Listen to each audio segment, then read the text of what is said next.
حضور علیہ الصلوۃ والسلام نے ایک موقع پہ ناراضگی کا اظہار فرمایا اور فرمایا قسم اس ذات کی جس کا قبضہ قدرت میں میری جان ہے، میرا جی چاہتا ہے کہ میں لکڑیاں اکٹھا کروں، ایک نوجوان سے کہوں وہ لکڑیاں اکٹھا کرے، اور پھر ایک سے کہوں کہ اذان دے، اور کسی اور سے کہوں تم نماز پڑھاؤ، اور پھر ان لوگوں کے گھروں کی طرف جاؤ جو گھروں میں نماز پڑھ لیتے ہیں، فَأُحَرِّقَ عَلَيْهِمْ بُيُوتَهُمْ، میں ان کے گھروں کو ان کے اوپر جلا دوں۔ یہ تو ان لوگوں کا حال ہے جو گھروں میں نماز پڑھتے ہیں۔ بتائیے جو نماز ہی نہیں پڑھتے اللہ کے نبی کا ان کے لیے کتنا بڑا غصہ ہوگا۔ یہ تو ان لوگوں کے لیے جو گھروں میں پڑھتے ہیں، فَوَحَرِّقَ عَلَيْهِمْ بُيُوتَهُمْ، یہ اللہ کے نبی صلی اللہ علیہ وسلم فرمانے لگے جو اس امت کے لیے رحمت ہی رحمت ہے، اس امت کے لیے کیا پوری انسانیت کے لیے، پوری انسانیت کے لیے کیا پوری مخلوق کے لیے رحمت ہی رحمت ہے۔ وہ اتنی ناراضگی کا اظہار کر رہے ہیں جو اپنے گھروں میں نماز پڑھتے ہیں میں ان کے گھروں کو جلا دوں۔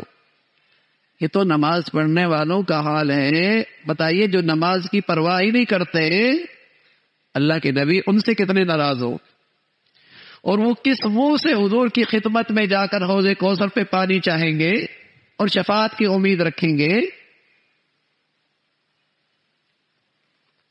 سچا مسلمان فریضہ اسلام نماز اس کا اہتمام ہوا کرتا تھا، نماز بڑھیا پڑھا کرتا تھا، جماعت کے ساتھ شریک ہوا کرتا تھا، مسجد میں حاضری ہوتی تھی۔ جس طرح فجر کی نماز فرض ہے نا بھائی، جمعے کے دن میں تو نماز فرض ہے، آج مسلمانوں میں جمعے میں کتنی حاضری ہوتی ہے اور فجر میں کتنی حاضر ہوتی ہے۔ اور حضور علیہ الصلوۃ والسلام فرمایا کرتے تھے منافق آدمی پہ فجر کی نماز بھاری ہوتی، ہونا تو یہی چاہیے تھا کہ جیسے جمعے میں مسلمان اللہ کے گھر میں آتے ہیں ایسے ہی فجر کے اندر بھی اللہ کے گھر میں ان کی ایسی حاضری ہو، فرض ہے۔ عید کی نماز واجب ہے، فجر کی نماز فرض ہے، عید میں کیسی حاضری ہوتی ہے؟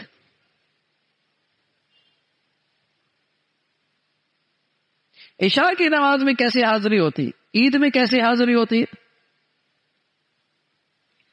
اگر اللہ کو راضی کرنے کے لیے نماز پڑھ رہا ہے بھائی تو پھر فرض کا اہتمام واجب سے بھی زیادہ ہونا، کہ مسلمانوں کے اللہ کے گھر میں ایسے ہی جیسے عید کے دن فجر میں ایسا اہتمام جیسے جمعے کا دن۔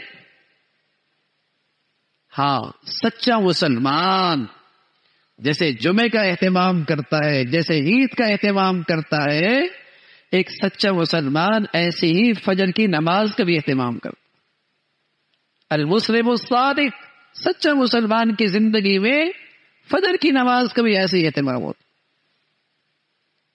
حضور علیہ الصلوۃ والسلام فرمایا کرتے تھے منافق آدمی پہ فجر کی نماز بھاری ہوتی، اثقل علی المنافقین من صلاۃ الفجر والعشاء، منافق آدمی پہ بہت بھاری ہے فجر کی نماز، عشاء کی نماز۔